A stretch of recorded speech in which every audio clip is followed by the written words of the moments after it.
شرداریên gelên kantona Şehbayê tevî dorpêça giran a hikûmeta Şamê û êrişên dagirkeriyê dîsa xebatên xwe yên xizmetguzariyê didûmînin.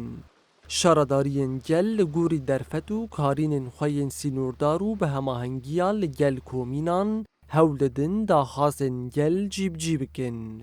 Hevserokê Şaradariya Gela Navçeya Ehdasê İbrahîm Reşîd ji Rojava TV re behsa kar û xebatên şaradariyê dike.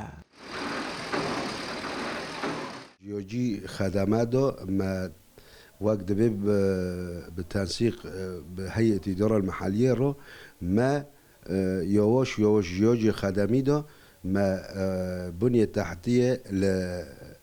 لنوفشوية أحداث جيوجي بلدية خدمي ده ما وقت دبي بالريفوبر جيوجي توصيلي كهرباء تأميني كهرباء جملات رو نهو دو جيناتور موتور المن كهربائية استنجيش مرتين در و حصاري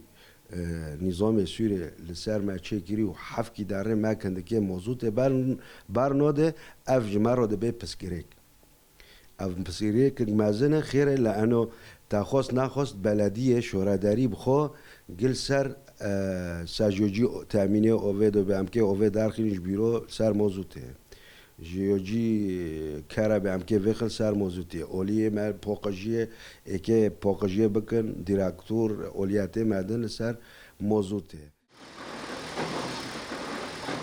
Komîteya Avê ya heman navçeyê jî diyar dike ku ew ji bo dabînkirina avê berdewam dixebitin û çend projeyên wan yên cihêreng jî hene.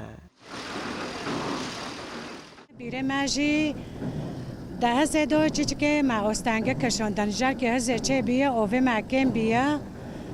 û boran jî kêm hotin bedî boran kêm hotin me taqa jî dîno ser bîrekê ê çîçikê tengosa çêkirin tensiqî me bi komîna Rojaya em ovê xwe jî ji ser miletê xwe belav dikin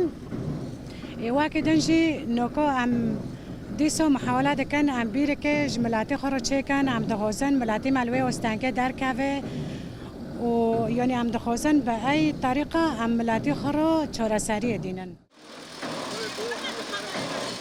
Li seranserî kantona Şehbayê şaradariyên gel di nava dorpêçê de berdewamiyê didin xebatên xwe û hewl didin sektora xizmetguzariyê bi derfetên xwe geştir bikin.